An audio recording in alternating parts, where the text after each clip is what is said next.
오늘 주시는 하나님 말씀 보겠습니다. 신약전서 베드로후서 1장 10절 11절입니다. 제 성경책 384쪽에 있습니다. 베드로후서 1장 10절 11절 말씀. 자, 찾으셨으면 10절 같이 읽겠습니다. 그러므로 형제들아 더욱 힘써 너희 부르심과 택하심을 굳게 하라. 너희가 이것을 행한즉 언제든지 실족하지 아니하리라. 이같이 하면 우리 주 곧 구주 예수 그리스도의 영원한 나라에 들어감을 넉넉히 너희에게 주시리라. 아멘. 한 번 더 합독하겠습니다. 그러므로 형제들아 더욱 힘써 너희 부르심과 택하심을 굳게 하라. 너희가 이것을 행한즉 언제든지 실족하지 아니하리라. 이같이 하면 우리 주 곧 구주 예수 그리스도의 영원한 나라에 들어감을 넉넉히 너희에게 주시리라. 아멘. 우리나라 기독교 역사에 보면 1900년도 전후로 해서 길선주 목사님이라는 아주 유명한 분이 계십니다. 여러분이 새벽기도를 나오신 분은 이 새벽기도를 과연 누가 창시할까? 예수님이 맞습니다. 그러나 한국 교회에서는 이 길선주 목사님께서 새벽기도를 창안하신 분입니다. 이분은 평양 장대한교회 부흥을 일으킨 장본이 되셨고요. 또한 이분은 평양 장로교회 장로교 학교의 제1기 수료생으로서 우리나라의 그 7분의 목사님 중에 저 스타트로 목회자가 되신 분이십니다. 또 길선주 목사님은 독립운동가의 33인의 한 명으로서 국가 나라를 위해서 옥고도 치르시고 또 민족과 나라가 등불 앞에 있을 때에 건져내는 일에 앞장섰던 아주 유명한 목사님이십니다. 우리 교회도 유병화 사모님이라고 유대인 33인 그분이 바로 여기 34인 이거 유병화 사모님의 할아버님이 강충구 목사님의 사모님 말합니다. 그래가지고 아주 유명한 33이 있었기에 오늘 또 이 나라의 민족이 늘 믿습니다. 또한 40년 동안 목회를 하시면서 60여 개의 교회를 개척하셨고 세웠습니다. 그리고 그분은 독실한 불교 신자였는데 개종을 하신 후에 얼마나 뜨겁게 주님을 사모했던지 바로 우리 그 담임 목사님이 창안하신 인류 역사 최초로 40일 금식구들 일주일에 3일씩 또 4일 보시가면서 아마 최고 많이 하셨을 거예요. 저도 그렇게 믿습니다. 근데 바로 이 길선주 목사님이 신앙이 뜨거워지는 순간부터 하루에 3일씩을 금식을 하셨어요. 몇 년 동안 소천하는 그날까지 40년 목회 생활을 전체 다 거의 매주 3일씩을 금식하셨더라고요. 저도 처음에 몰랐어요. 제가 논문을 찾은 것도 아니고 하나님께서 보게 하셔서 제가 그 발견하고 참 제가 금식하는 자로서 너무 부족함을 깨닫고 돌아왔습니다. 저도 금식을 동참해서 일기가 됐는데 사실 먹고 싶은 거는 첫날 너무 배가 고파가지고 식구들 다 잘 때 빵을 비닐봉지에 싸가지고 이빨에 물고 누워가지고 얼마나 먹고 싶은지 아주 왜 이렇게 이 맛있는 빵을 예전에 미처 몰랐는지 내가 너무나 지금 회개하면서 다음부터 내가 빵을 하리라 이거 그렇게 귀한 빵을 내가 몰랐는데 너무 귀한 걸 깨닫고 하나님 보시는데 먹을 수는 없고 입에다 넣었다 꺼냈다 하시면서 일주일을 넘기고 2주부터는 이제 단단히 이제 앞으로 13주, 12주가 남았는데 이거 하려면은 마음도 다짐도 잘해야 되고 열심히 동참해야 되는데 있습니다. 갈수록 먹고 싶지는 않았지만 기운이 너무 없었습니다. 또한 저희 집이 빌라 4층인데 엘리베이터가 없는 집을 내가 왜 얻었는지 얼마나 훌륭했어. 주일날 예배드리고 올라가려면 제 집사람이 사모가 뒤에서 허리에다 손을 얹고 밀어야 올라가는 거리 거의 다반사였고 어떤 날은 힘들게 이렇게 집에 왔는데 너무 힘들어서 그냥 땅만 보고 계단만 보고 올라왔는데 5층 옥상까지 와가지고 얼마나 후회했는지 내 집도 못 찾아가지고 4층인데 5층 옥상까지 올라가가지고 내려올 생각이 너무나 아까워가지고 너무나 힘들었습니다. 그런 과정에서 어떻게 하나님 은혜로 그런데 참 빵집 앞에 서가지고 먹고도 싶었고 많이 유혹도 있었고 근데 기운이 없다는 게 공통점이었습니다. 먹고 싶은 만 갈 수는 없는데 기운이 없다라는 거 그런 게 많이 있고 12주째가 되는 날은 금요 철야 예배 때 사단이 너무나 속삭였습니다. 저한테 네가 왜 이런 고생을 사서 하느냐, 내가 왜 이렇게 금식을 해야 되는지 막 그런 회의도 들고, 그리고 내 자신이 너무 체력이 떨어진 것에 대해서 한숨도 나오고, 그러다 보니까 이게 마귀가 주는 것을 깨닫은 순간부터 열심히 기도 12시 넘어서 물리치고 갔습니다. 12주가 된 날 저도 일어나지를 못했습니다. 그동안 집사람과 막내가 있었는데 은총이도 있었지만 이게 이게 아니라 성경 통곡대를 가셔가지고 은총이는 밤늦게 실습하는 것 때문에 시간이 없죠. 잠들어가지고 깰 수도 없고 일어날 수가 없는 거예요. 힘이 없어가지고. 그래서 방바닥에 붙어가지고 뒹굴면서 내 아내에게 내가 잘못한 게 왜 이렇게 많지? 우리 요셉이 좀 떠든다고 내가 큰 소리로 조용히 하라고 한 것도 왜 이렇게 죄스럽고, 그런 뉘우침을 많이 느꼈습니다. 결론적으로 금식하면서 느꼈던 거는 내 부족한 점, 교만하고 의를 드러내기를 좋아하고 잘난 체하고 여왕들을 사랑하지 못하고 불순종하고, 그리고 복음의 빚진 자로서 그렇게 살지 못했던 것들이 많이 뉘우쳐졌습니다. 그래서 처음에는 많은 능력도 있고 여러 앞으로 목회 계획도 있고 하지만 하나님께서 가르쳐 주셨어요. 그게 뭐냐? 엘리야의 7배의 능력을 구하라. 그게 달랐어요. 그것도 남의 집 화장실에 갔다가 신문, 아주 옛날 신문, 거기서 그걸 발견했어요. 존귀한 자가 되기 위한 방법, 엘리야처럼 존귀한 걸 구할 줄 아는 자, 사모한 자가 되라. 그게 팍 와닿더라고요. 그래서 그것을 구하기 시작했어요. 아멘 안 하시니까 좋은 점만 받아야 되는 줄 믿습니다. 늦게라도 아멘 하신 여러분에게 마음대로 있을지어다. 동참하신 우리 목사님들 모두에 있을 줄 믿습니다. 그렇게 해서 이제 금식을 마치고 또 하나님이 큰 은혜를 주셨습니다. 가장 중요한 게 뭘까를 전 생각해 봤습니다. 금식 앞에서 한번 따라해 보겠습니다. 당신은 구원을 받았습니까? 아마 여러분 구원파로부터 이런 질문을 받아본 적이 있었고, 여러분 중에는 스스로가 난 그냥 과연 구원받은 자일까? 아마 이렇게 자신에게 질문을 던진 분도 아마 있을 것입니다. 언제? 믿음이 좋다고 느꼈을 때, 은혜 받았다고 할 때는 믿음이 충전하여서 나는 구원받는 게 확실하다고 느꼈는데, 살다가 보면 부딪히는 문제, 내가 해결할 수 있는 문제들에 동참했었을 때, 그리고 믿음의 희해가 될 때, 의심이 들 때, 아마 여러분들은 스스로 나는 구원받는 게 확신한가? 라고 자문자답을 해본 경험들이 있을 겁니다. 그래서 오늘은 제가 이 구원에 대해서 확실하게 여러분과 제가 한번 은혜 받는 시간이 되도록 하나님의 은혜를 간구하는 시간이 될 줄을 믿습니다. 먼저 한번 화면 보시겠습니다. 자, 구원은 어떻게 분류가 되는 것인지 보도록 하겠습니다.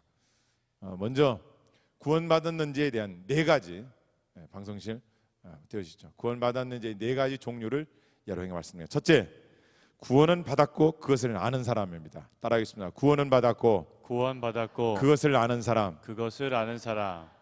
여러분과 저는 중에 또 이 세상 중에 첫 번째 분류가 있습니다. 구원에 대한 분류입니다.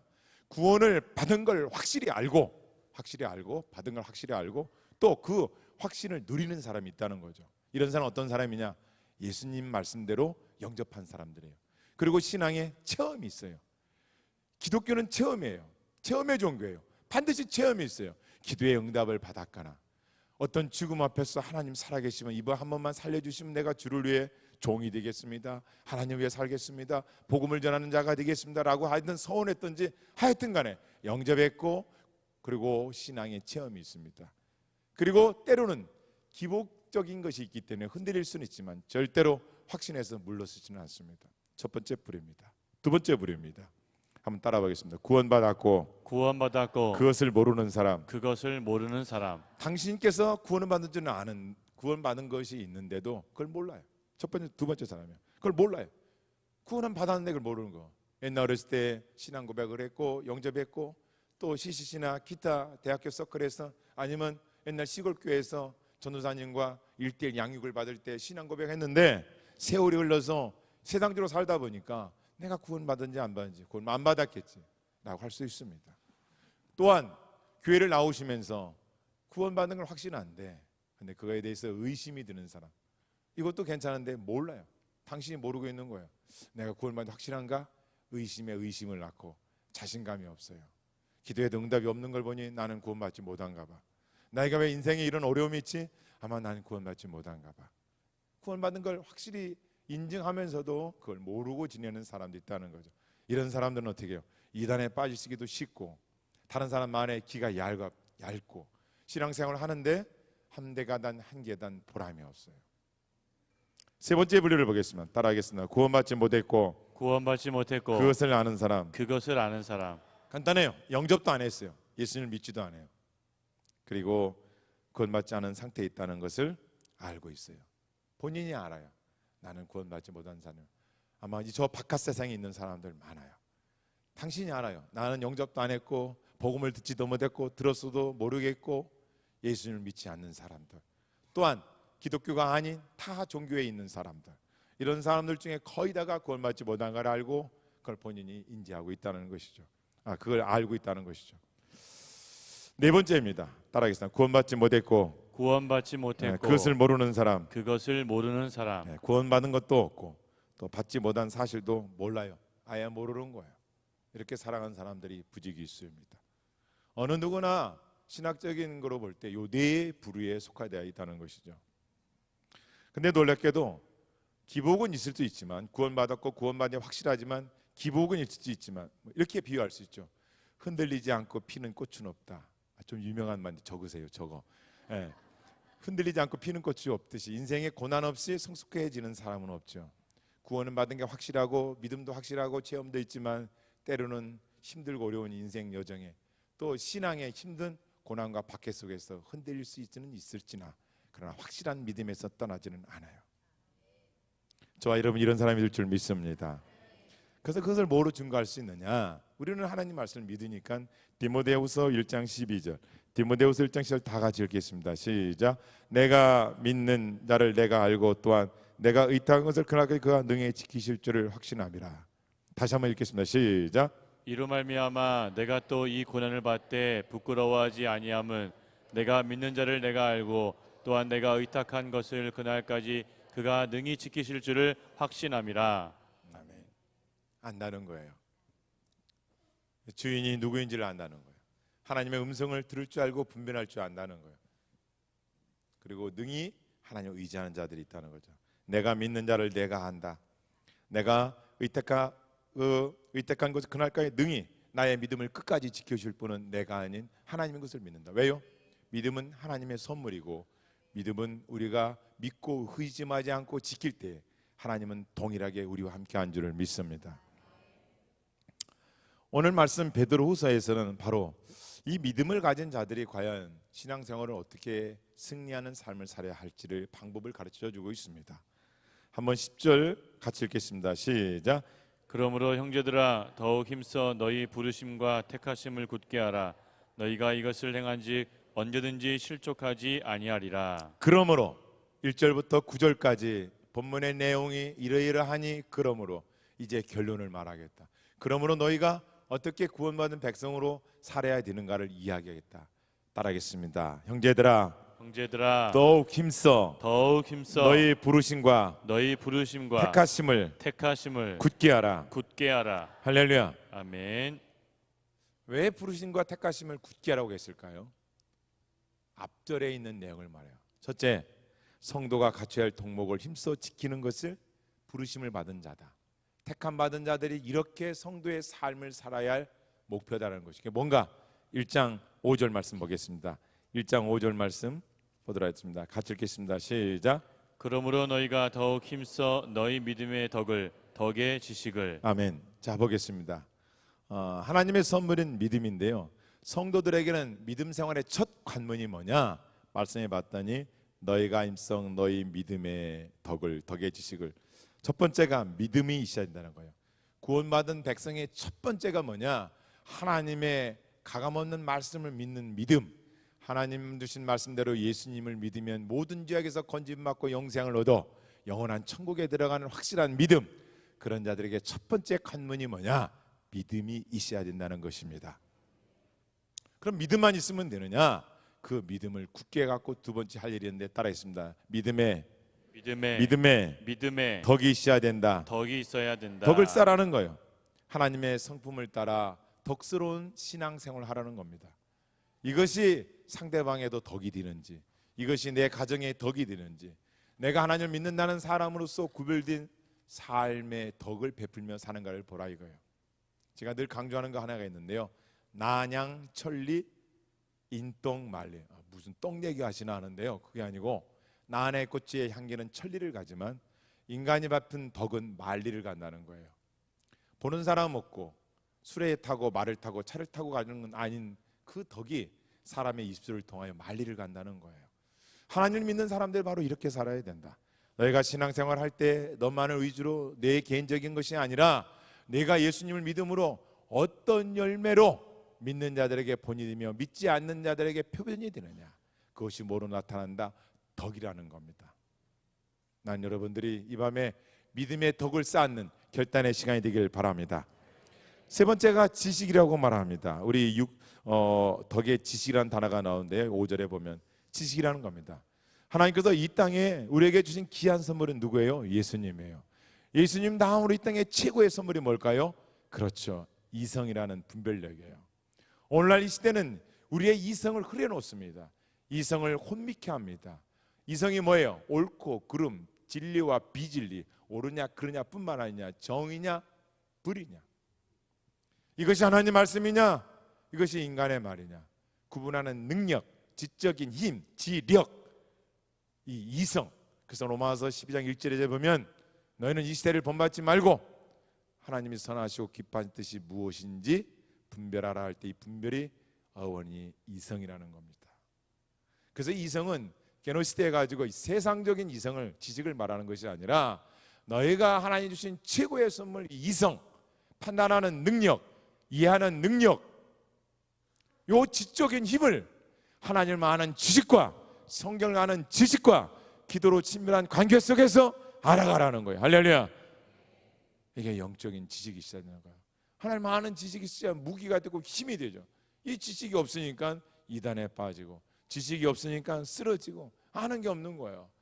여러분, 그리스도인은 맹종이 아닙니다. 아무것도 모른 채 그냥 소 팔러 가는데 멍멍이 따라가시는 것이 아니라 내가 왜 예수님을 믿어야 될 필요 충분 조건이 뭐냐 말이에요. 예수님을 믿으면 내게 무슨 복이 있느냐 말이에요. 예수님을 믿으면 결국은 어디에 들어가느냐 이거예요. 또한 예수님을 믿음으로 나와 내 가정과 나의 후손들이 어떠한 복이 있느냐 이거예요. 이것이 세상적인 가치관과 비교해 볼 때 무엇이 더 가중치가 있느냐 이거예요. 또한 가속도가 있느냐 이거예요. 갈수록 더 진리가 나를 어떻게 자유함을 주냐 이거예요. 이 죄악에서. 그래서 가치와의 싸움이에요. 세상은 누구나 다 목적과 방향을 말합니다. 그런데 성경은 목적 방향이 중요하다고 인정하면서 뭘 말해요? 그렇죠, 어떤 것이 더 가치 있느냐 이거예요. 성경이 다른 모든 학문보다, 책보다 왜 가치가 있느냐 이거예요. 무엇 때문에 가치가 있느냐 이거예요. 그래서 우리는 어떤 일을 계획하고 결정할 때 과연 그것의 효율성과 효과성보다 가치가 얼마나 있느냐 이거예요. 그래서 오늘날 이 시대가 왜 어려워요? 왜 우리가 취업하기 힘들어요? 너의 가치가 얼마나 되느냐를 말하라 이거예요.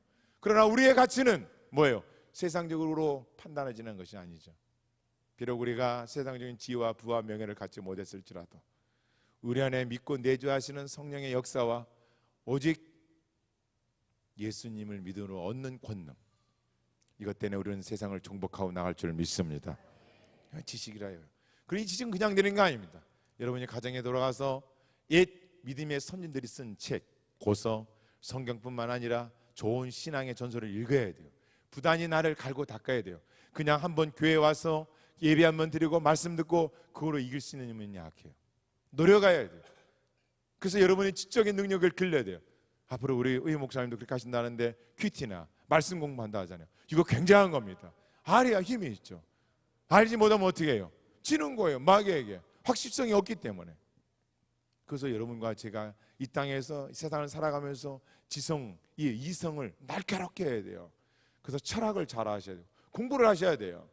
갈수록 인본주의가 너무 범람해요. 나쁘다는 건 아니지만 이제 심리학이 발달하고요. 뿐만 아니라 이제 인공지능이 어떻게 되는지 아십니까? 인공지능이 이러는 거예요. 청소기를 사왔어요. 가정주부가 일본에서 사다 놨어요. 물어봤어요. 야, 인공지능 너는 왜 이렇게 똑똑하냐? 네, 제가 비서학과를 수석으로 졸업했습니다. 그래. 또한 일본에서는 분리수거하는 로봇도 있대요. 그 분리수거하다가 이 사모님이 물어봤대요. 야, 인공지능 남편을 버리려면 어떻게 해야 되느냐? 딱 했대요. 그랬더니 분리수가 이렇게 얘기하더래요. 그 인공지능에게 또 하더니 이혼은 인내심이 없어 이혼하고, 결혼은 판단력이 없어 결혼하고, 재혼은 기억력이 없어 재혼합니다. 이거 다 입력시킨 건데요. 너무나 철학적으로 얘기하는 거예요. 앞으로 우리가 시대가 갈수록 이제 인공지능과 이거 신경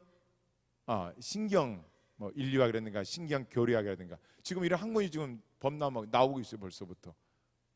그런데 그 놀랍게도 그 인공지능이 이렇게 물으는 거예요. 사람에게 나는 당신이 나를 만들지 않았느냐, 그러나 당신의 창조자는 누구인가? 이렇게 질문한다는 거예요. 누가? 로버트가. 왁스. 지금 저기 가면 나오죠. 이렇게 건양되는 병에면은 그죠? 입체적으로 그죠? 미국에서 다 디자인하면 여기서 수술하잖아요. 그죠? 그래서 지금 이 세상의 이슈는 4차 산업과 뭐예요? 인공지능을 가진 로봇. 그 알파고 그거 아시죠? 그죠? 한 수를 생각할 때 이 바둑 두는 사람들이 그 수가 높은데도 그 수십 개의 그 수를 생각해서 하죠. 어떤 분이 알파고니까 지방에 있는 고등학교인 줄 아시는데 그런 게 아니고 그렇게 하시더라고요. 두는 거예요. 인공지능에게 다 입력해가지고 결국은 두 가지 싸움이다. 지금 세상에서 인공지능 때문에 사람의 생활이 편리하다고 주장하는 사람들과 인공지능 때문에 인류는 빠르게 멸망할 것이다. 두 가지 이론이 대립되고 있습니다. 어쨌거나 지식이라는 게 이렇게 중요한 거예요. 그걸 분별할 수 있는 능력은 지적인 능력이라는 것이죠. 세 번째입니다. 따라해보겠습니다. 하나님을 아는 자는 자신을 잘 파악하고 자신을 통제하는 힘을 길러야 한다. 나오잖아요. 너희 믿음의 덕에 지식의 절제력이 하셨는데, 절제력이에요. 브레이크. 내가 이렇게 하면 안 되지. 브레이크. 여러분, 출발하는 것도 중요하지만 어느 시점에서 끝나야 할지를 아는 게 중요해요. 언제 내가 나와야 할지 중요합니다. 이걸 모르게 되면 어떻게 해요? 절제력이 없으면 과욕이 되는 것이죠. 예를 들어 차 한 대가 10km뿐이 갈 수밖에 없는 기름을 넣었는데 이미 앵꼬 직전인데 또 과욕이에요. 여러분 그렇지 않아요? 여러분 삶에 이 정도 있으면 내가 하나님과 멀어졌는데, 내가 예배드리는 시간 이렇게 빼먹으면 안 되는데, 그건 나가야 되는데 안 나오는 거예요. 과욕을 부리는 거예요. 절제를 못해요. 가는 거예요.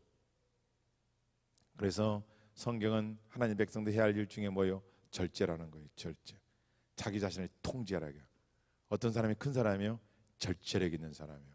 대개 사회에서 성공하든가 기독교에서도 성공하는 말은 그렇지만 대개 보면 그분들은 절제력이 강해요.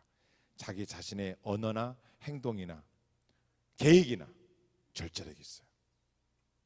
또 절제력이 품위를 시켜 보여요. 오늘 이 방에 나온 저와 여러분에게 이 절제력을 주기로 축복합니다. 다음은 인내라는 거예요. 인내. 따라하겠습니다. 환난과 어려움이 있을 때 적극적으로 수용하고 견디어 마침내 승리하는 것이다. 인내. 제가 어릴 때 내가 눈만 뜨면 우리 집안에 딱 써붙인 게 있어요. 인내는 쓰다 그러나 그 열매는 달다. 어릴 때 그게 뭔지 몰랐어요. 인내가 뭔데 써? 근데 왜 이렇게 또 달대야 열매는? 참 궁금했어요. 세상을 살면서 좌우명이에요. 따라했습니다. 인고 장락 오래 참으면 낙도 오래 간다. 공부할 때 써붙지 않았어요? 이렇게 지금 참고 견뎌내면 나중에 이것 때문에 이것이 재원이 돼서 자산이 돼서 언젠가는 나 인생에 낙이 길 날이 올 것이다. 여러분들 중에 너무 지금 오랫동안 인고해 왔어요. 너무 힘들어요 라고 할지 모르지만 아니에요.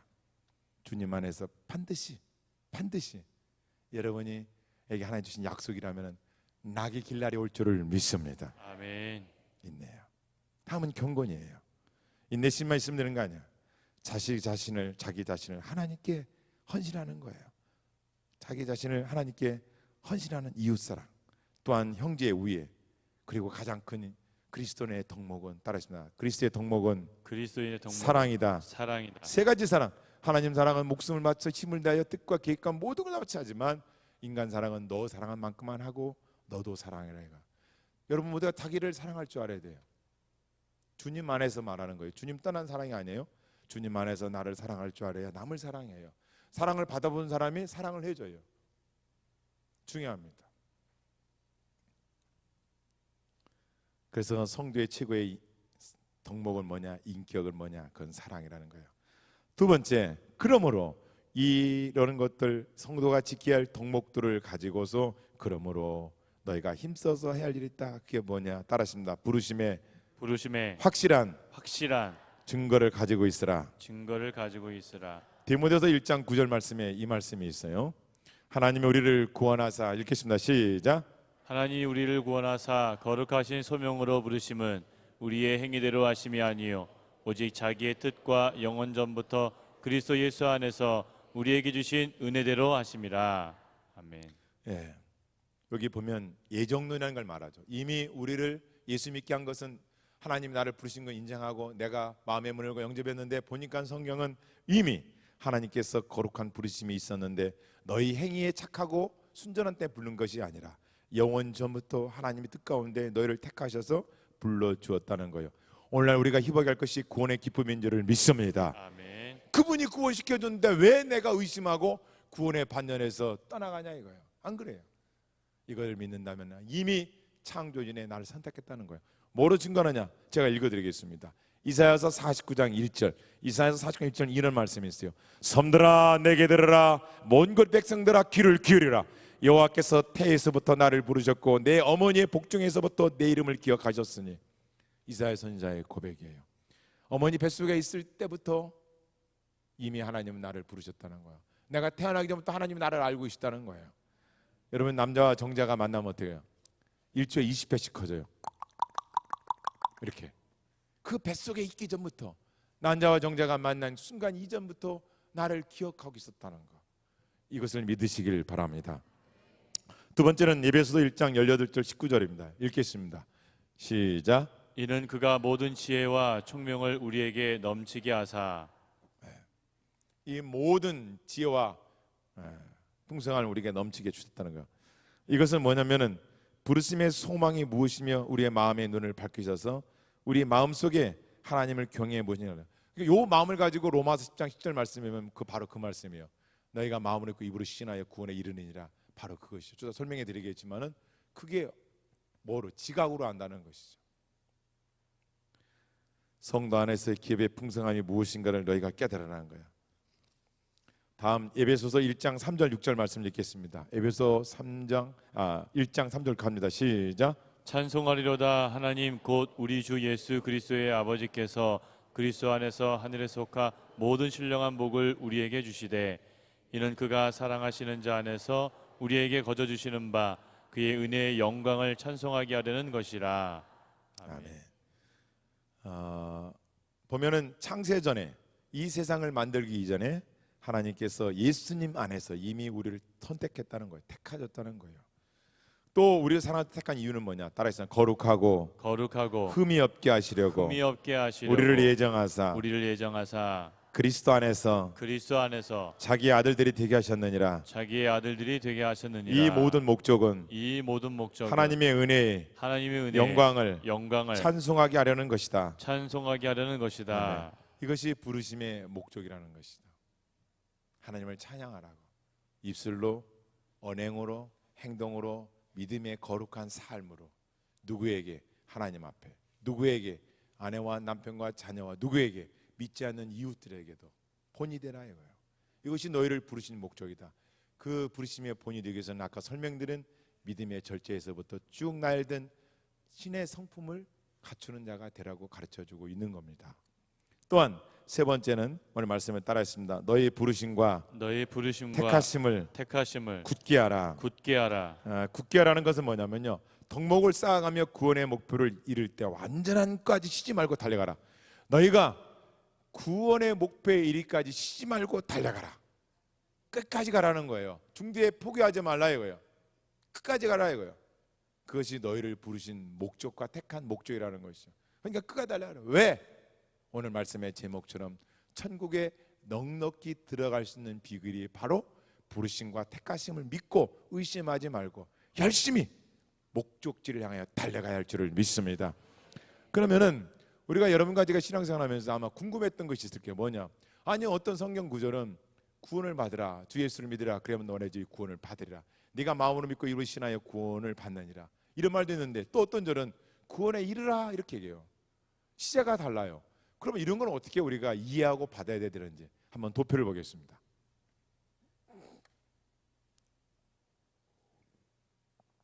제가 이쪽 안 보는데 이렇게 보이는데요. 제가 이쪽에 가서 설명하도록 하겠습니다. 저쪽 글씨가 안 보여서. 자, 두 가지가 있습니다. 도표를 보시면 우리가 보통 구원을 3단계로 하고 신학자들도 보통 목사님도 이렇게 구분합니다. 그래서 이것은 제가 한번 여러분에게 보여드리려고 해본 건데요. 한번 따라하겠습니다. 칭의의 구원이 있고, 칭의의 구원이 있고, 성화의 구원이 있다. 성화의 구원이 칭의의 있다. 구원은 뭐냐? 하나님 입장에서 하나님 보실 때 불을 칭자 의를 의자, 내가 너희의 죄악을 담당하여 보내주신 예수님을 믿음으로 너는 구원받았다. 그래서 불을 칭자 값없이 의롭다는 받았다는 것이죠. 로마서 10장 9절 10절 한번 찾아보겠습니다. 로마서 말씀 10장 9절 10절 찾아서 한번 읽겠습니다. 네, 시작. 내가 만일 내 입으로 예수를 주로 시인하며 또 하나님께서 그를 죽은 자 가운데서 살리신 것을 내 마음에 믿으면 구원을 받으리라. 아멘. 주체인 하나님 그리고 개체인 내 쪽에서 주체 되신 하나님께서 명령하신 약속의 말씀을 붙들고 네가 마음에 물고 예수님을 영접하면 너는 구원을 받는다는 거예요. 칭의예요. 칭. 하나님 입장에서 네가 내 약속의 말씀을 믿었고 예수님을 믿었으므로 너는 영생에 이르도록 구원해 주신다는 것이다. 이 말씀이요. 에베소 2장 8절 9절 보겠습니다. 시작. 너희는 그 은혜에 의하여 믿음으로 말미암아 구원을 받았으니 이것은 너희에게서 난 것이 아니요 하나님의 선물이라. 아멘. 그러므로 이 믿음은 하나님이 너에게 준 선물이라 이거예요. 너의 행위가 온당하고 합당하여 하나님 보시기에 합당해서 준 것이 아니라 너희는 죄인이라 이거예요. 여러분과 제가 가진 지식이 아무리 크고 넓다 하더라도 죄의 위에 바탕에 세워진 지식이기 때문에 하나님과 견줄 수가 없다는 것이죠. 그러니까 믿음이라는 건 하나님 쪽으로부터 온 것이니까 그 믿음을 주신 하나님 믿음으로 구원을 받는 거예요. 이랬을 때 하나님은 칭의로 너는 구원받는 것이죠. 로마서 3장 24절 보겠습니다. 로마서 3장 24절. 네, 없으시면 지금까지 요거 보면 한번 찾아보겠습니다. 로마서 3장 24절 보겠습니다. 예, 시작. 그리스도 예수 안에 있는 성령으로 말미암아 하나님의 은혜로 값없이 의롭다 하심을 얻은 자 되었느니라. 네, 값없이 받은 것. 그래서 이 칭의의 의미는 내가 한 일은 아무것도 안 돼. 믿은 것뿐이 없는데 구원받았다 이거. 뭐로 증거하느냐? 예수님 십자가 달리실 때 양쪽에 두 강도가 있었어요. 한 강도는 믿지 않았어요. 그러나 한 강도는 당신 낙원에 이를 때 나를 기억해 달라고 당신이 구원자임을 믿었어요. 십자가에 선 건 아무것도 없어요. 믿은 것을 고백했을 뿐인데 그런 구원을 받은 것이죠. 놀랍죠. 그래서 우리가 복음을 증거할 때 왜 전해야 되느냐? 다른 거 없어요. 이 복음을 전하고 그들이 믿고 받아들이고 신앙 고백하고 또 신앙생활하다가 번어겐 하나님의 말씀에 부딪혀 죄악을 회개하고 거듭남을 통해서 하나님이 기뻐하시는 그리스도의 사랑으로 탄생된 줄을 믿습니다. 어쨌거나 이건 과거적인 것이죠. 다음 하나님 관계는 어떠느냐? 고린도후서 5장 17절 말씀 보겠습니다. 시작. 그런즉 누구든지 그리스도 안에 있으면 새로운 피조물이라. 이전 것은 지나갔으니 보라 새 것이 되었도다. 이렇게 보시면 이제 새로운 피조물이었다. 믿는 것으로 변한 건 없지만 하나님 보시기에 너는 새로운 백성이 됐다. 그래서 창조 태초의 천지를 하나님 천지를 창조한다. 이거보다 더 큰 창조는 죄인이 거듭나서 하나님의 백성이 되었다는 거예요. 이 두 번째 창조가 더 크다고 일컫고 있는 거예요. 귀한 것이죠. 이런 일들은 예수님 영접한 요한복음 3장 10절만 보겠습니다. 시작. 하나님이 세상을 이처럼 사랑하사 독생자를 주셨으니 이는 그를 믿는 자마다 멸망하지 않고 영생을 얻게 하려 하심이라. 아멘. 그죠? 믿음으로 구원받는 거예요. 칭의적인 구원. 다음 성화를 보겠습니다. 성화. 빌립보서 2장 10절 말씀 보겠습니다. 빌립보서 2장 읽겠습니다. 시작. 그러므로 나의 사랑하는 자들아 너희가 나 있을 때뿐 아니라 더욱 지금 나 없을 때에도 항상 복종하여 두렵고 떨림으로 너희 구원을 이루라. 성화를 이루라 이거. 네가 진짜 믿었느냐? 이제 행함을 통하여 열매를 맺어라. 보여줘라 이거요. 이루라 이거. 끝까지 주님 나라 들어갈까지 너희가 할 일이 있다. 뭐냐? 너의 성품을 아까 그런 종목 조목 정도를 들었지 그렇게 너희를 닦아가라 이거예요.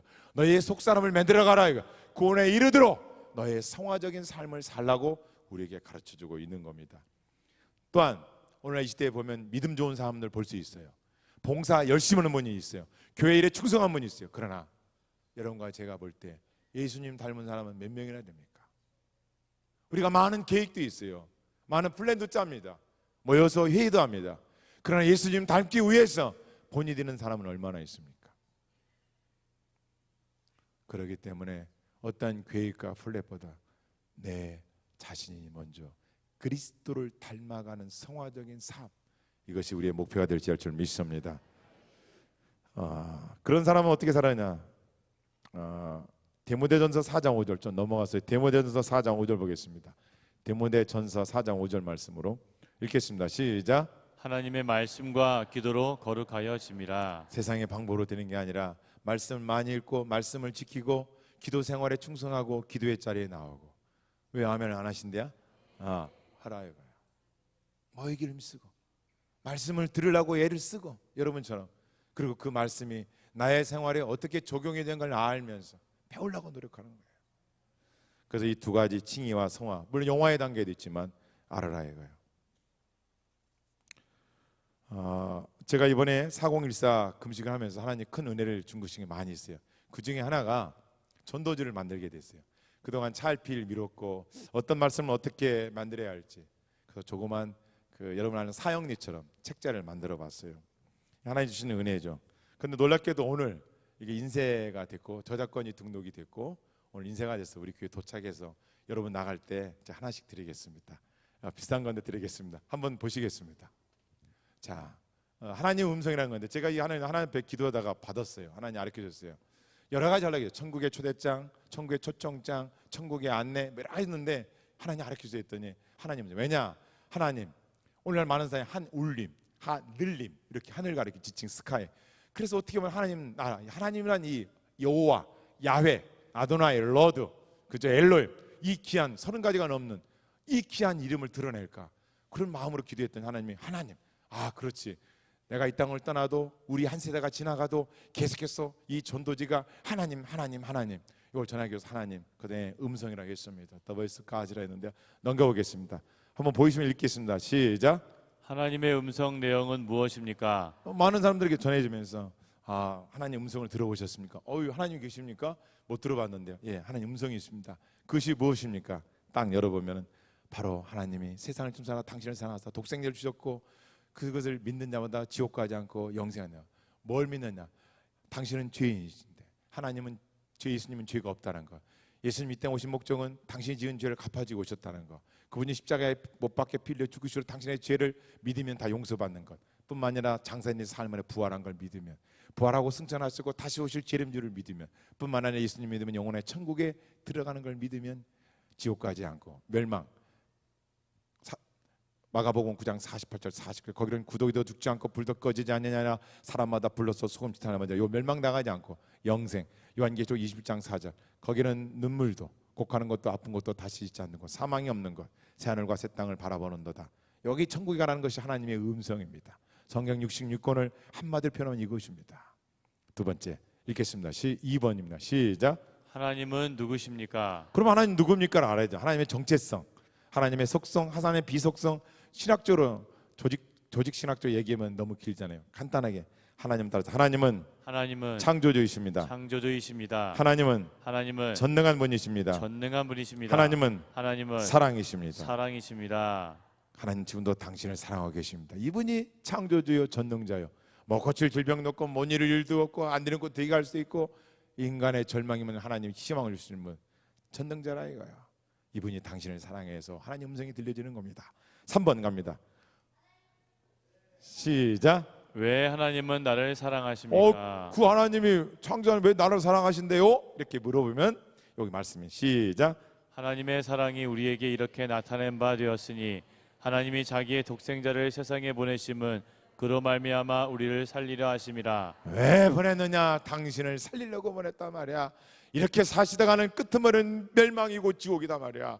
그래서 하나님께서는 독생자를 보내셔서 구원의 길로 인도하시기 위해 보냈다. 왜? 살리려고, 영과 육을 구원시키려고 당신을 사랑한 이유가 여기 있다 이거예요. 그런데 왜 그동안 내가 하나님 떠나 있었나요? 자, 시작. 모든 사람이 죄를 범하였음에 하나님의 영광에 이르지 못하더니 라고 하셨습니다. 제가 이 포인트가 라고라는 단어입니다. 한번 읽겠습니다. 시작. 모든 사람이 죄를 범하였음에 하나님의 영광에 이르지 못하더니 라고 하셨습니다. 그러니까 나는 하나님의 말씀을 대언하는 것뿐이고 그분이 전하는 그분의 말씀 난 전하는 거 내 말이 아닙니다. 하나님의 약속의 성경에 보면 이렇게 나와요. 그래서 라고라는 단어를 썼어요. 모든 사람이 죄를 범하여서 하나님 영광에 이르지 못하니라고 하셨습니다. 그분이 하나님입니다. 전능자요, 불가능이 없으신 분이요, 사랑의 시요, 창조인 그분이 이렇게 말씀하셨어요. 당신을 살리려고 예수님 주셨다는 겁니다. 왜 떠나 있었냐? 당신이 죄가 있으니까. 그런데 나는 죄가 없는데요? 이렇게 하는 사람에게 의인 없는 하나도 없다고 라고 하셨습니다. 라고 하면서 그 5번요. 자, 한 사람 말씀 읽겠습니다. 시작. 한 사람으로 말미암아 죄가 세상에 들어오고 죄로 말미암아 사망이 들어왔나니 이와 같이 모든 사람이 죄를 지었으므로 사망이 모든 사람에게 이르렀느니라. 아멘. 바로 이거예요.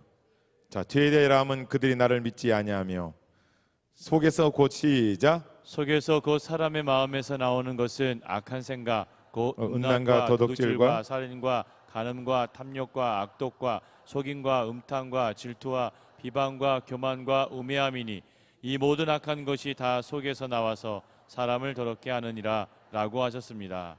선생님, 이런 것이 하나도 당신에게 없습니까? 미워하거나 시기 질투하거나 분내거나 다투거나 이런 악한 생각들 없었습니까? 이게 죄라고 합니다. 이걸 자범죄라고 합니다. 원죄를 가진 사람들이 나타나는 증거라는 것이죠. 또 있습니다. 가장 큰 죄는 예수님을 믿지 않는 죄가 가장 크다고 요한복음 19장 9절에서 말씀하셨습니다. 또 있습니다. 한 사람 말미암아 세상에 누굽니까? 아담입니다. 우리 인류의 대표자가 되십니다. 그분이 죄를 범하심으로 이 땅에 사망이 들어온 것입니다. 그래서 원죄와 자범죄, 심지어 고범죄까지 다 들어가 있는 것이죠. 그래서 옆에 나물 거 예수 이렇게 십자가 썼는데요. 이것을 이제 제가 다른 사람들이 복제를 못하도록 저렇게 만드는 거예요. 그래서 예수 탁 십자가에 달려 보시면 그렇게 해가지고 저것도 참 고민 많이 했어요. 여러분이 볼 때는 그냥 이렇게 쉬운 것 같지만 저 생각 많이 했어요. 기도하면서 했어요. 오, 그대에게. 자, 5번을 가실 건데 이제 이처럼 모든 사람은 죄인입니다. 그럼 죄의 결과는 무엇입니까? 6번 읽겠습니다. 시작. 죄의 삭은 사망이며 죽은 후에는 심판이 있습니다. 하나님은 모든 행위와 모든 은밀한 일을 선악간에 심판하시라고 하셨습니다. 전도서 12장 24절의 말씀에 보면 이 땅의 최고의 지혜자 솔로몬이라는 왕이 인생 노년에 뭐라고 했느냐? 하나님 모든 행위와 은밀한 일을 선악간에 심판하심으로 그러므로 하나님을 기억하라. 언제? 청년의 때에. 육체적인 청년, 여러분이 잘린다고 생각할 때, 전성기라고 생각할 때, 잘 나간다고 생각할 때 잊지 말아라. 잊지 말아라. 잊지 말아라. 여호와 그의 이름을 잊지 말아라. 메멘토 모리, 메멘토 모리 기억하라 이거예요. 옛날 로마에서 전쟁에 승리하고 돌아오는 그 대장에게 장군에게 개선문을 통과할 때 말을 딱 태워서 흑인 옆에 두고 그 막 오색 찬란한 꽃들을 뿌려가면서 탄호할 때 막 그냥 얼마나 멋지게 그때 옆에 그 흑인 종이 이렇게 말한 거예요. 메멘토 모리, 메멘토 모리, 메멘토 모리. 당신의 죽음을 기억하라. 당신도 죽는다는 게 그 환호성을 받을 때 옆에서 계속 그 종이 메멘토 모리 말하는 거예요. 당신 지금 환호 받는다고, 당신 잘 나간다고 기억하죠. 당신도 죽는 날이 온다는 거예요. 그러므로 잘 나갈 때, 당신이 의기양양할 때 국가의 왕이 땅을 한 면단이 아니 한 도성을 다 준다 하더라도 꼭 기억할 거 당신이 죽는다는 걸 기억하라 이거예요. 솔로몬이 지혜자예요. 너무나 뭐 이게 이미 성경에 기록되어 있어요. 선악간에 심판하리라. 메멘토 모리 잊지 말아라. 따라서 한 번 죽는 것은 한 번 죽는 정한 것은 것이요. 정한 것이요. 그 후에는 심판이 있느니라. 심판이 있느니라. 그럼 어떻게 심판하느냐 이거야. 7번 가겠습니다. 시작. 죽은 후에 어떻게 심판을 받습니까? 갑니다. 시작. 또 내가 보니 죽은 자들이 큰 자나 작은 자나 그 보좌 앞에 서 있는데 책들이 펴 있고 또 다른 책이 펴졌으니 곧 생명책이라. 죽은 자들이 자기 행위를 따라 책들이 기록된 대로 심판을 받으니 책들이 하나님 앞에 책 있는 그 책 가지고 온다는 거예요. 보세요. CCTV 요즘에 막 핸드폰에 TV 막 색소도 떼놓고 하나님의 불꽃 같은 주무시도 않고 졸지 않으신 그분이 다 기록해놨다는 거예요. 당신은 속일 수도 하나님 못 속인다 이거죠. 그 증거를 가지고 당신을 심판할 겁니다. 심판의 결과는 무엇입니까? 선한 일을 행하는 자는 생명의 부활로, 악한 일을 행하는 자는 심판의 벌로 나라. 마지막 심판 때 이런 일이 있다네요. 그러면 천국은 어떤 곳입니까? 모든 눈물을 그늘에서 씻기심에 다시는 사망이 없고 애통하는 것이나 곡하는 것이나 아픈 것이 다시 있지 않으니 처음 것들이 다 지나갔으라고 하셨습니다. 천국은 하나님과 함께 영원히 사는 것입니다. 그러면 지옥은 어떤 것입니다? 지옥이 어떤 겁니까? 시작. 거기는 구더기도 죽지 않고 불도 꺼지지 아니하느니라. 사람마다 불로써 수금탄을 받으니라고 하셨습니다. 불로써 영원히, 당신 말이야, 예수님 안 믿으면 불로써 영원히 소망한다. 그 손가락 끝에 물을 찍어 내일을 서늘하게 하소서. 내가 이 불꽃 가운데서 고민하나이다. 나사로를 네 아버지에 보내서 내 형제 다섯이 있으니 저에게 증거하게 이 고통받는 곳에 오지 않게 하소서. 할렐루야. 오지 말라는 거야. 오지 말라는 거야. 지옥이 있다 이런 것이야. 그러니까 여러분 아직 가족권 안 되신 분들이니까 주에 일같이 어떤 여러에게 선물로 드리면 돼요. 딱 갖다가 한번 읽어보시죠. 보다 성경을 요약한 거야. 뭐 요약은 아니지만 엑기스를 싹 했어요. 자, 그러면 이 무시무시한 지옥에 가지 않으려면 어떻게 하냐? 따라서 죄에서 구원을 받으려면 어떻게 해야 하나요? 어떻게 해야 하나요? 내가 만일 내 입으로 구주를 시인하고 다른 그를 죽은 자까지 살리시는 내 마음에 믿으면 구원을 받으리라. 사람의 마음으로 믿어 의에 이르고 입으로 신의 구원이니. 아까 칭의근 공부했죠? 그렇게 된다 이거야. 당신 아무것도 지금 이 시간 마음에 물고 있으면 영접하면 구원받는다 이거. 이제 구원받고 나서는 이렇게 덕스러운 생활, 십계명을 지키는 생활, 하나님 앞에 합당한 생활을 해라는 건 두 번째예요. 그러나 믿는 게 먼저예요. 복음을 전하는 게 먼저라 이거죠. 그럼 다른 사람도 구원을 받을 수 있나? 이것이 이 전도지의 가장 중요한 부분이에요. 오늘 이 시대가 미국이나 이런 데 이제 벌금을 물고 몇 번씩 경고했는데 안 들으면 오게도 가고, 그렇죠. 핍박의 시대가 이미 시작이 됐어요. 오고 있잖아요. 야, 다른 이스는 구원이 있느냐 없느냐 지금 얘기를 하잖아요. 그런데 하나님께서 저는 하나뿐이 몰랐었어요. 다른 이스는 구원을 말씀 사도행전 알았었는데 기도하겠다 하나 가르치셨어요. 따라하겠습니다. 나 여호와라 나 외에 구원자가 없느니라. 끝. 아무리 누가 뭐예요 신천지든 무슨 조가 됐든 어떤 교가 됐든 딱 구원자는 여호와 한 분뿐인 줄 믿습니다. 다른 이스는 구원을 받을 수 없나니 천하 인간의 구원을 얻을 만한 다른 이름을 우리에게 주시니 없음이라고 하셨습니다. 할렐루야. 이게 중요한 거예요. 여러분 중국이라는 나라는 여러분 잘 아실 거예요. 이렇게 가보면 사당이라고 보이는 거 있죠. 사당. 사실은 그런 것들이 다 뭐 여기 우리 황철 목사님 계시지만 사실 그게 다 무속신앙이에요. 중국을 알면 알수록 그들은 모든 걸 다 좋게 여겨요. 기독교도 좋게 여겨요. 그냥 한 종교로 알아요. 그냥 구원의 종교 유령거리 아는 게 아니라 그냥 알아요. 체험이 없으면. 그래서 거기에 대한 진리에 대한 열심이 별로 없어요. 우리 목사님 그렇다는 게 아니라 중국이 다 그렇다는 게 아니라 그런 건 아니에요. 그런데 대개 다 그렇다 이거예요. 다른 나라 중국뿐이야 다른 나라도 마찬가지예요. 그래서 다른 짓은 구원이 없다는 것, 이것이 성경의 가장 맥 중의 맥이에요. 이게 담대하게 전해져야 돼요. 없다. 뭐가 있느냐? 성경이 이렇게 말씀하셨단 말이에요. 그런데 인간이 보혜사 성령이라 하고 자기가 하나님이라 하고 자칭 없다라는 것이죠. 그러면 어떻게 하면은 예수님이 누군가를 어떻게 합니까? 구원자는 예수님뿐이라는데 예수께서 가라사대 나는 부활에 따랐으면 예수께서 가라사대 나는 부활이요 생명이니 나를 믿는 자는 죽어도 살겠고 무릇 살아서 나를 믿는 자는 영원히 죽지 아니하리니 이것을 내가 믿느냐 라고 하셨습니다. 예수님이 이분입니다. 생명이요 부활하신 분, 죽음에서 사망 곳에 깨뜨리시고 부활 승천하신 분입니다. 그러므로 예수님을 믿어야만 천국에 갈 수 있습니다. 왜요? 진리요 생명이. 다른 모든 종교는 길이는 들 수가 있습니다. 그러나 진리는 들 수 없습니다. 길과 진리요 생명 세 가지. 피 흘림 없은 제사함이 없습니다. 이 세 가지를 만족하신 분은 예수 그리스도뿐입니다. 그럼 이제 나도 예수님 영접하면 어떻게 합니까? 내가 만일 예수로 주를 신하여 하나님 그를 죽은 자 가운데 살리신 것을 내 마음 믿으면 구원을 얻으리니 사람의 마음을 믿어 의에 이르고 입으로 신하여 구원에 이르라고 하셨습니다. 그럼 어떻게 해야 되나? 영접해야 된다 이거. 15번. 이제 15번 가겠습니다. 영접해야 된다는 거야. 다 같이 읽겠습니다. 시작. 하나님 아버지 저는 죄입니다. 어디서 와서 몇 삶이며 어디로 가는지를 알지 못한 채 많은 죄를 지으며 살아왔습니다. 나 같은 죄인 위에 죄 없으신 예수님께서 나의 죄를 대신하여 십자가에서 못 박혀 피 흘려 죽으심으로 나의 모든 죄를 용서해 주신 것을 믿습니다. 이 시간 부활하신 예수님을 내 구주로 모셔드립니다. 예수님을 내 마음에 영접함으로 나의 죄를 용서받고 영원한 영생을 주심을 믿습니다. 이제부터 예수님을 믿고 살겠습니다. 저를 구원해 주시니 감사합니다. 영원한 천국 갈 때까지 저를 인도하여 주시옵소서. 이제부터 회개하며 예수 안에서 새 사람으로 살겠습니다. 나를 죄에서 구원해 주신 예수님 이름으로 기도드립니다. 아멘. 반면에 성경에서는 요한일서 4장 15절 말씀, 누구든지 예수를 하나님의 아들이라 시인하면 하나님의 그 안에 거하시고 그도 하나님의 거하시고, 누구든지 시인하기만 해도 거한다는 거예요. 들어오신다는 거예요. 그럼 예수님의 영접한 자녀의 권세는 무엇입니까? 읽겠습니다. 시작. 영접하는 자 곧 그 이름을 믿는 자들에게는 하나님의 자녀가 되는 권세를 주셨으니 이는 혈통으로나 육종으로나 사람의 뜻으로 나지 아니하고 오직 하나님께로서 난 자들이라고 하셨습니다. 아멘. 나 같은 죄인을 구원해 주시고 살려주신 하나님 은혜에 감사하여 성경을 읽으시고 기도하며 승리하시길 바랍니다. 이제 가까운 교회 나가시고 신앙생활 잘하시길 바랍니다. 그러면서 사도신경은 예수님을 믿으면 이렇게 신앙 고백을 합니다. 내가 믿는 사람이 누구분지, 하나님, 그분 어떤 분인지 전지전능하신 분이다 이거야. 예수님 어떻게 태어났냐? 동정녀 태어났다 이거야.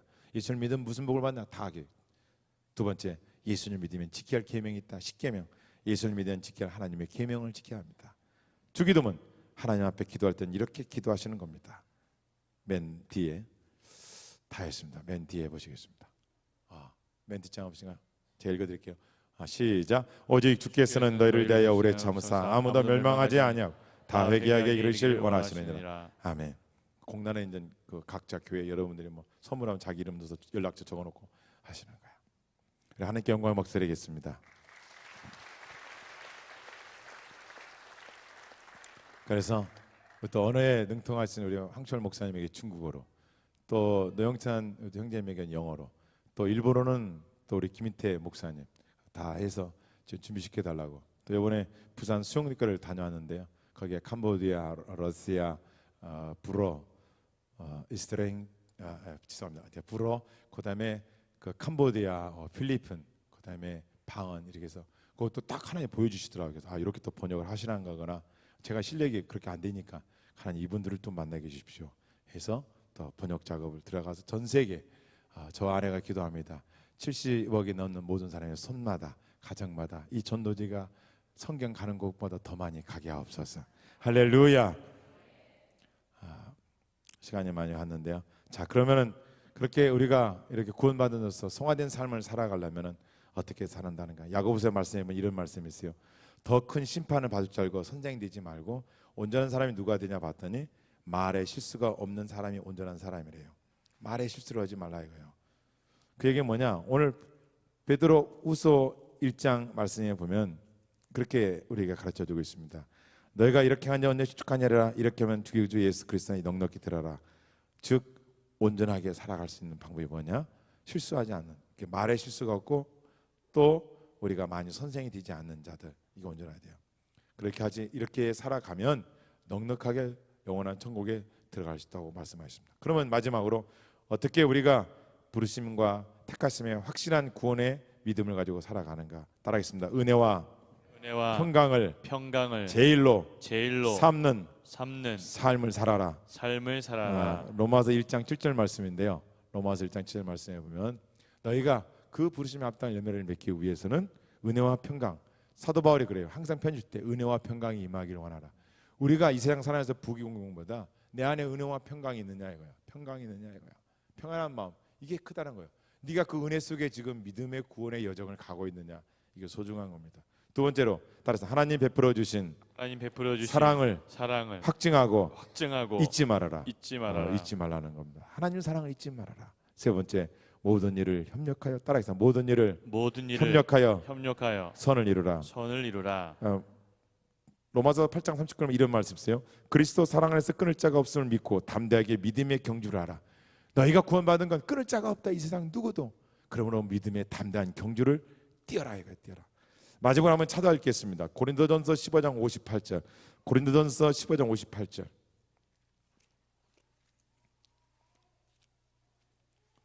고린도전서 15장 58절.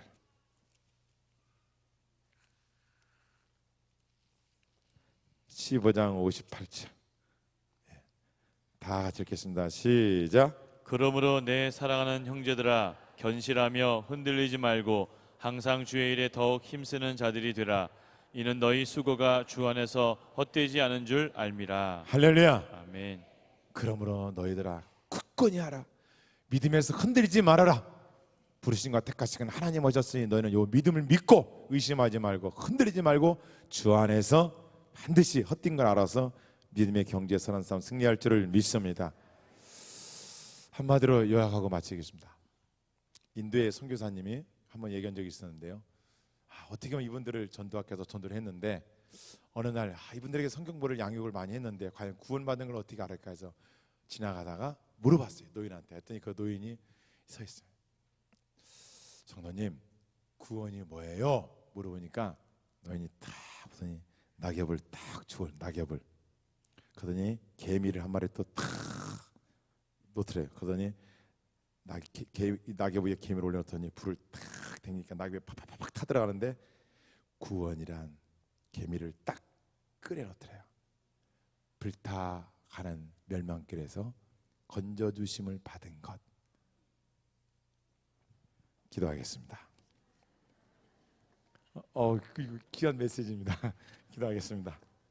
하나님 아버지 감사합니다. 이 여름날을 또 보내가면서 구원의 여정이 무엇인지, 구원의 확신이 무엇인지 이 밤에 가르치심을 감사합니다.